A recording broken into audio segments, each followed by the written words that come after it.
Hi, this is Sierra Dahl. Welcome to the Get Real, How to Live a More Authentic Life podcast with Dr. Barry Weinhold.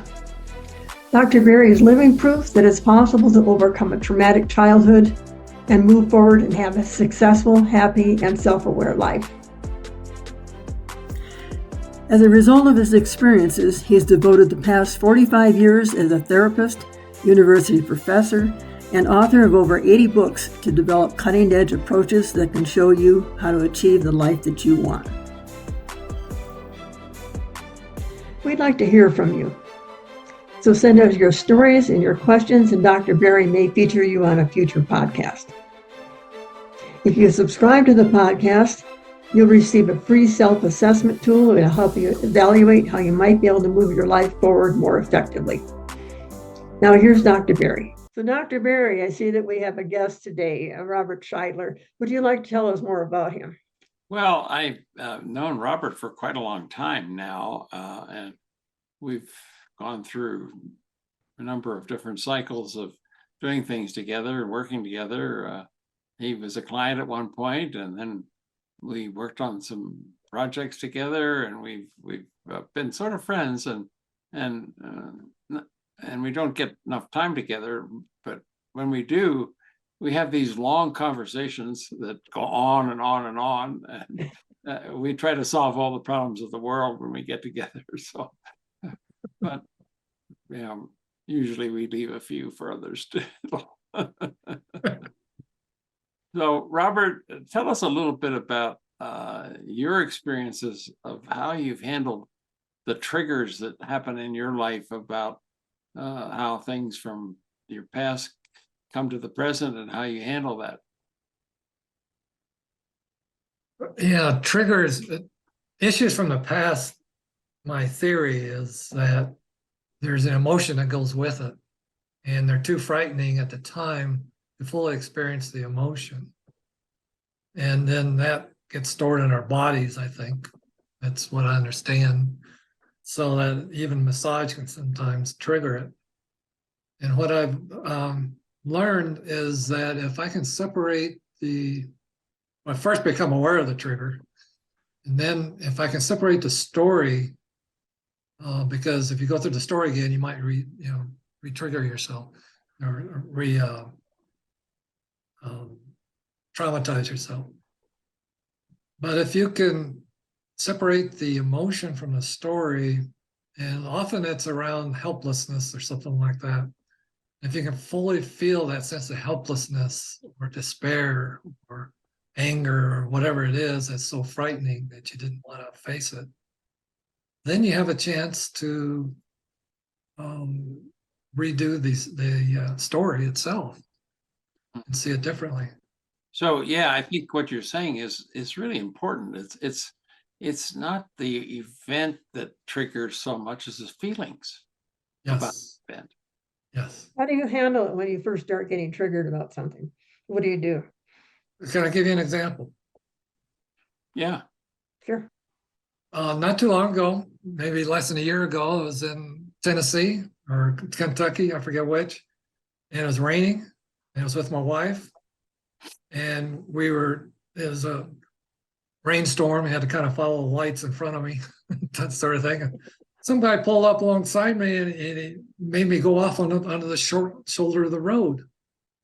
And I just got ticked, and I just started speeding up. My wife says, "Stop, Robert." And I said, "Shut up." And she said, "No, you shut up." Then that time I said, "No, you shut up." Now, by then, I was in the middle of the next lane. I had no idea what I was going to do or what I was going to do to this guy or anything else.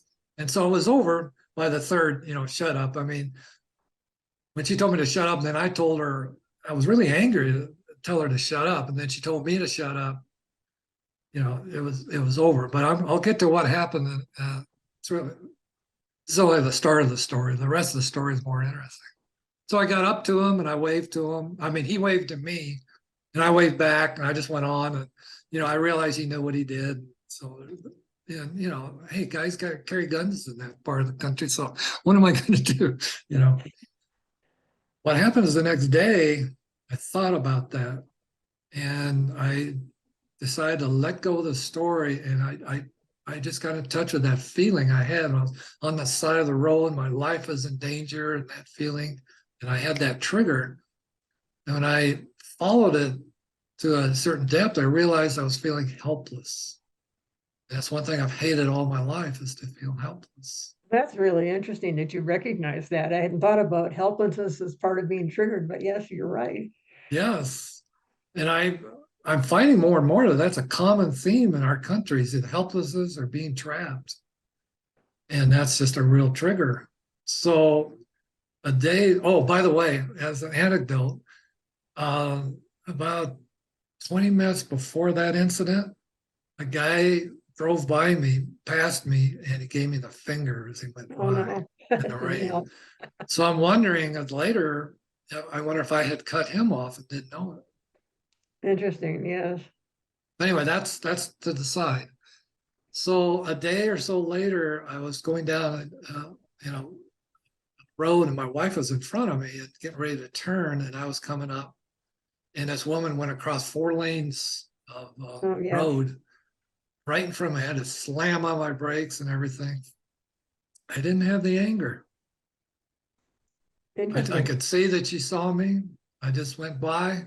I was thankful so, and I've seen since then that sometimes in programming, I get in some computer programs sometimes, I just can't solve the problem, and I feel so helpless. And often I would yell like hell, and sometimes that feels good. There's nothing wrong with that. But I noticed that I'm just more calm. Yeah, well, that's interesting. Now, when you talked about helplessness, in that incident, you didn't feel helpless.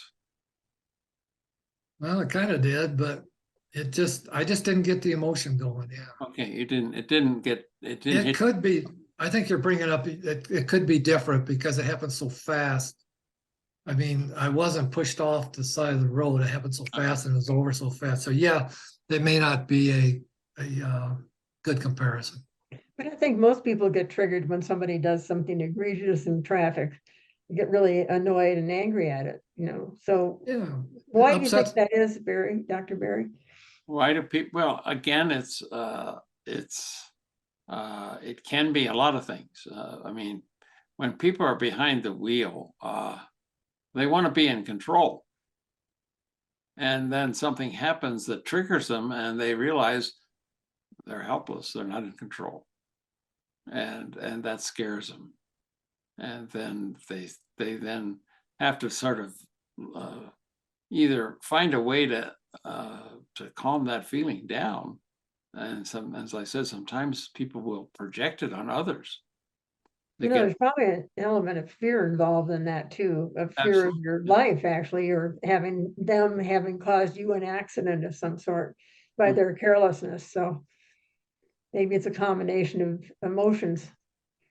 There is an existential part of it. But if you get triggered from something previous from the past, like I did on that road there, that I leave the current time and place. Yeah. I was no longer at that road at that time, in a sense. And I was responding as if something was happening back then. I can hardly remember. I was trying to impose it on that current situation. Yeah. In other words, I go back to the memory of feeling that helplessness. Mm-hmm. Well, that's the trigger. The trigger it triggers a memory in your body memory, and frequently you hit it really well. It involves feelings, deep feelings, and scary feelings. When we have a situation like this and we react like this, we know that something's going on that's unusual and we don't understand it, and frequently we just want to get rid of it as fast as possible can. And our response looks inappropriate for the situation oftentimes. It does, yeah. And you wonder, oh, he's crazy. No, he's reliving the past. That's right. It's interesting that you were able to actually, having had that experience of being pushed off the road, that you actually thought about it enough. So when somebody went across the 4 lanes, you weren't actually reacting to them the same way that you might have otherwise. Because you understood what your experiences were and your emotions were and able to control them. But that's after decades of learning. A lot of forgiveness work, and seeing and learning over a period of time that if I was in a similar situation, I would probably do the same thing. And Yeah. when people injure me and that type of thing. And so I learned then to look back to recognize that tension. In fact, there's quite a story. I don't know if you want to go into another story. But Oh, sure. Go for it. Yeah. well, let me give you an idea of where I started from. This isn't quite a trigger, but it's kind of a trigger, or it indicates a trigger. So in my late teen years, there was a group of us guys with the chaperones going to meet some girls. And we were told to just be yourself. I can remember distinctly thinking that that's got to be the dumbest piece of advice you could give me, because why in the hell would I want to be myself? Because I was socially awkward, and you're always getting in trouble, and you're born a sinner type thing, and so forth. So what I really needed to do is to put a persona on top of who I really am. I cannot allow people to see who I really am. So a little bit later, I was invited to a Toastmasters group in my mid-20s. And this was by this very distinguished gentleman who was very much respected in this company I was working for. There was a bunch of other employees. Hey, come on, Robert, we got something for you. And I thought, oh, God's going to give me a gift or something. But instead, he invited me to a Toastmasters meeting. And all I could think of, I could just started to get a little bit of thought of, oh my, I'm going to be in front of everybody. And I just gave some kind of excuse and got the hell out of there. I got back to my desk almost before I had any idea what happened. Uh-huh. That you escaped Yes. the feeling that you thought was going to happen if you got up in front of the group, and so you had to make an exit in order to prevent that from happening. Yeah, I left again. I pretty much left the current time and place. And when I got back to my desk, I can remember wondering, what the hell happened? I didn't want to think about it. I didn't want to talk to anybody about it. Nobody said anything to me about it. But see, what happened is before that, people were real excited about offering me an opportunity and things like that and helping me out. And what I did is, in the effort to protect myself, I actually embarrassed myself more than if I just shared that I had concerns about being exposed, being in front of people. Yeah, I think a lot of people have that fear, the being in front of a group and making a fool of themselves. They're afraid to take that kind of risk. But also then what you did is you share, I mean, what you're saying is it would have, the solution would have been to share and be emotionally honest with the people about what was going on. Yes. And I've been talking about that in the first episode, about how emotional honesty is a big part of getting through triggering. But I was too frightened to do that. I was in a panic mode. Yeah. That I had no idea I even had. So, Robert, you've been in married a long time. Can you explain a little bit about how you were triggered in the beginning of marriage as opposed to the evolution of that throughout your marriage and how it is now? Are you still triggering each other like you did at the beginning? What, ask that question again. When you, since you've been married quite a few years, okay. What was it like when you first started out in marriage? And then how did that change as far as your wife triggering you or you triggering your wife? And has that changed over the time, and how did you handle it? My marriage is actually a mystery to me because she's the only person. I used to just find things wrong with everybody. And I never did with her, even though she had a lot of issues. she was in therapy and for some pretty severe things. And I don't know, we just connected somehow, and we could always talk to each other.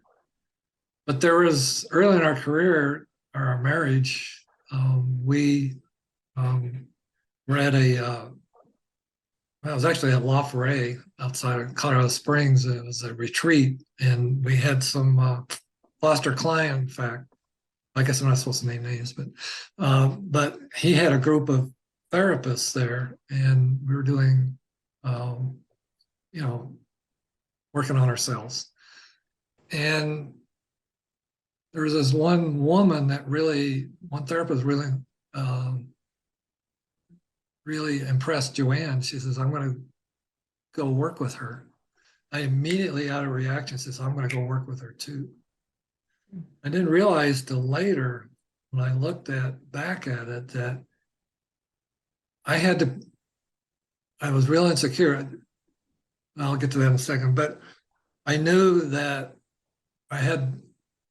well, okay, my most deep fear I didn't get to until maybe 5-10 years ago is that if you saw me, you would reject me. Yeah. So I was afraid if I got into therapy that some things would come up, or if I wasn't there to protect myself, Yeah. that she would come up with some stuff that she would really see who I was and leave. And so I tried to get into therapy too.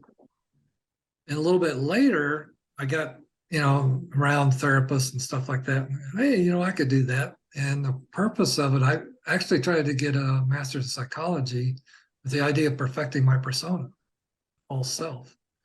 And that I could connect with people, which I wasn't real good at doing, except with Joanne. And I could be wise, look like a really smart person. And I could perfect my persona because I learned all these techniques on how to do that. Wow. So when you first got married, what kind of things triggered you? Is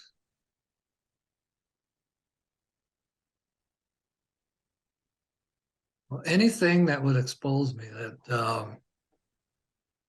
I was always trying to act smart, more intelligent than other people. And if anything that I thought I couldn't trust people who could actually see through me, who I thought could see through me.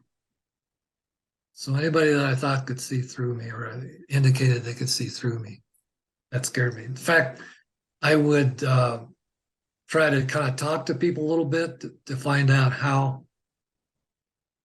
maybe what I would call emotionally savvy they are now, to see if I could, if we could connect on our insecure side, then I could feel safe with them because I knew they wouldn't probe too much. Interesting. Okay.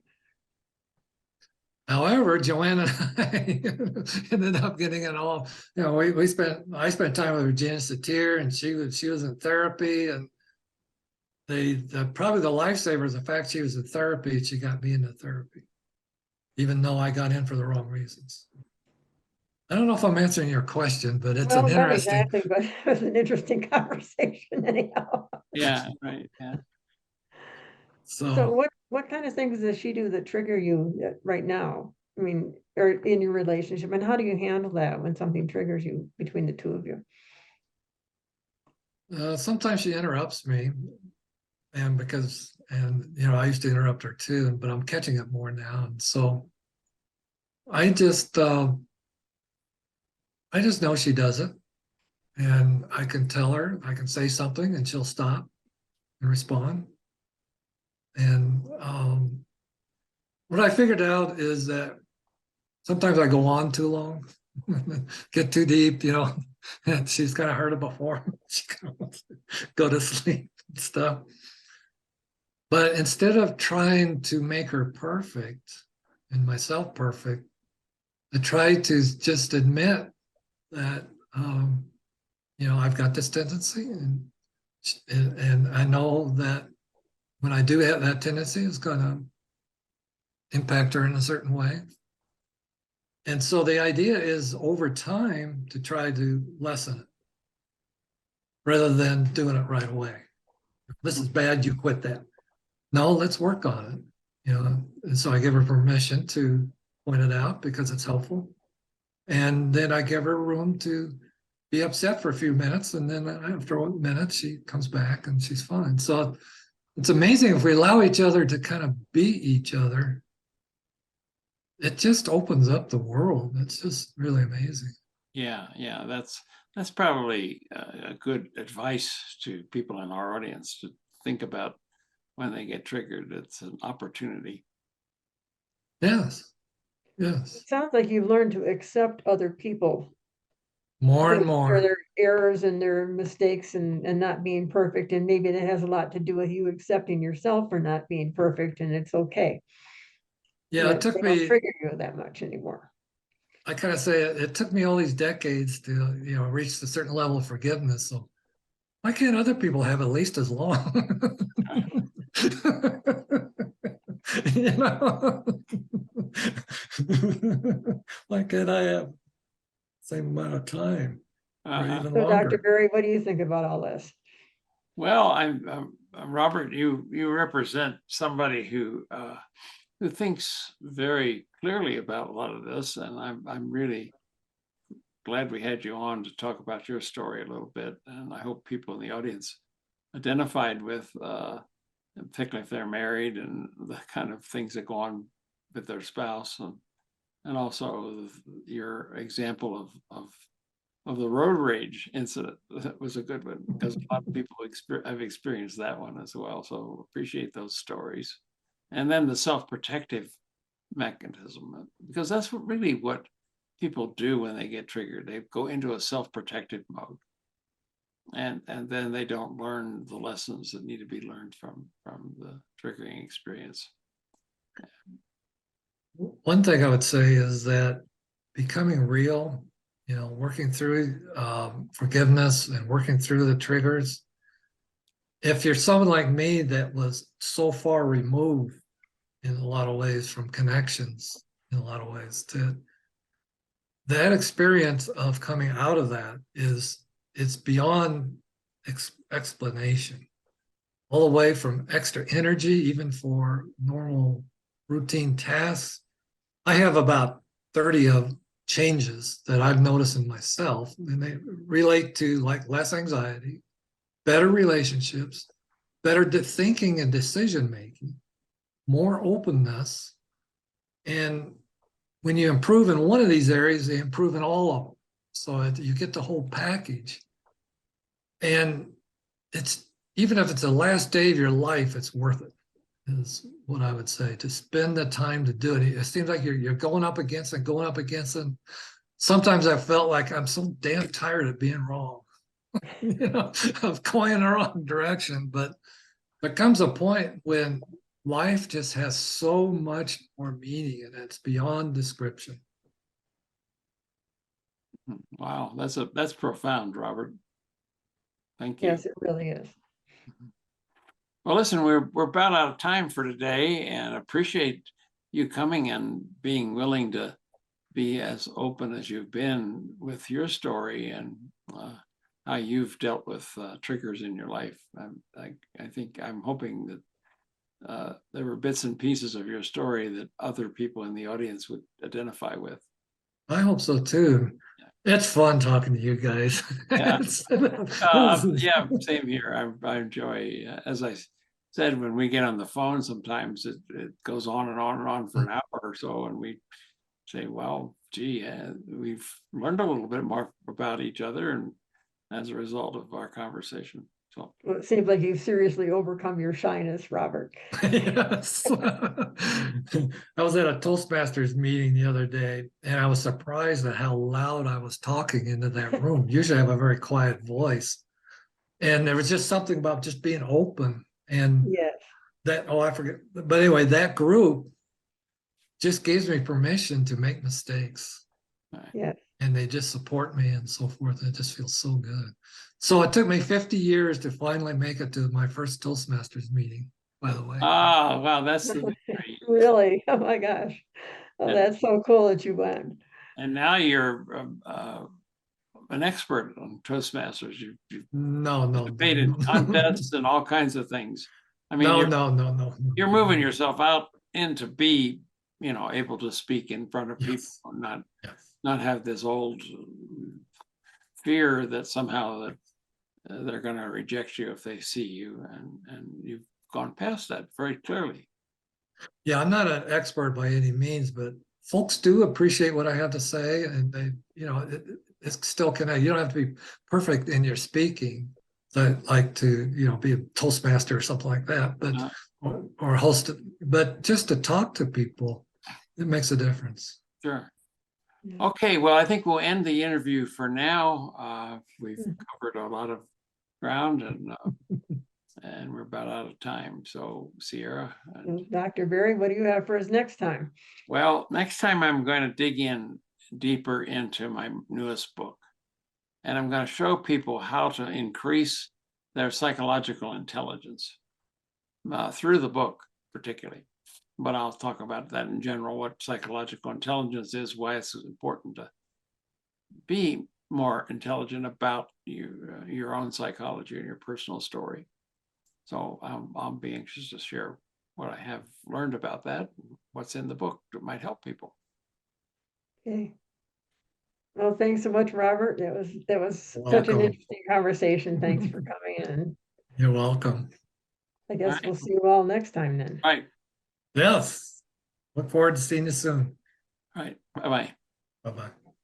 Therapy turned my life around. I was able to face my fears, identify some of the beliefs that were holding me back, and start actually living my life. If Dr. Berry's latest book, What is Your PsyQ, had been available, I would have had a better understanding about myself before I saw my therapist. Or I may not have needed therapy at all. I recommend this book if you'd like to identify and rethink the past beliefs that are affecting your life. His book is available at cicrcl.org. Don't forget to subscribe to Dr. Berry's podcast and receive self-assessment tools. This is Sierra Dahl and Dr. Berry. We're looking forward to seeing you next time.